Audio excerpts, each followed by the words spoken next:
Genesis chapter 39. Now Joseph had been taken down to Egypt. Potiphar, an Egyptian who was one of Pharaoh's officials, the captain of the guard, brought him from the Ishmaelites who had taken him there.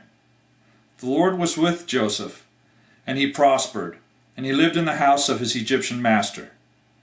When his master saw that the Lord was with him, and that the Lord gave him success in everything he did, Joseph found favor in his eyes, and became his attendant. Potiphar put him in charge of his household, and he entrusted to his care everything he owned. From the time he put him in charge of his household and all of that he owned, the Lord blessed the household of the Egyptian because of Joseph. The blessing of the Lord was on everything Potiphar had, both in the house and in the field. So he left in Joseph's care everything he had.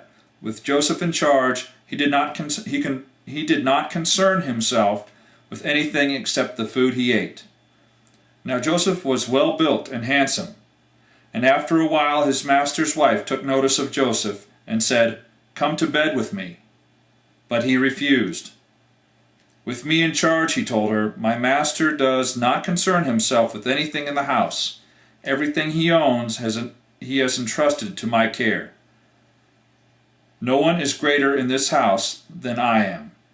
My master has withheld nothing from me except you, because you are his wife. How then could I do such a wicked thing and sin against God?" And though she spoke to Joseph day after day, he refused to go to bed with her or even be with her. One day he went into the house to attend to his duties, and none of the household servants was inside. She caught him by his cloak and said, "Come to bed with me." But he left his cloak in her hand and ran out of the house. When she saw that he had left the cloak in her hand and had run out of the house, she called to her household servants. "Look," she said to them, This Hebrew has been brought to us to make sport of us. He came in here to sleep with me, but I screamed.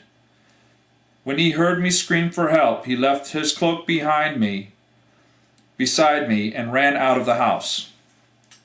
She kept his cloak beside her until his master came home.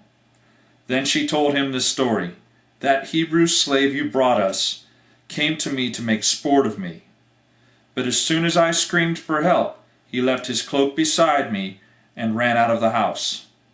When his master heard the story, his wife told him, saying, "This is how your slave treated me." He burned with anger. Joseph's master took him and put him in prison, the place where the king's prisoners were confined. But while Joseph was there in the prison, the Lord was with him, and showed him kindness and granted him favor in the eyes of the prison warden. So the warden put Joseph in charge of all those held in the prison, and he was made responsible for all that was done there. The warden paid no attention to anything under Joseph's care, because the Lord was with Joseph and gave him success in whatever he did. That is the end of Genesis chapter 39.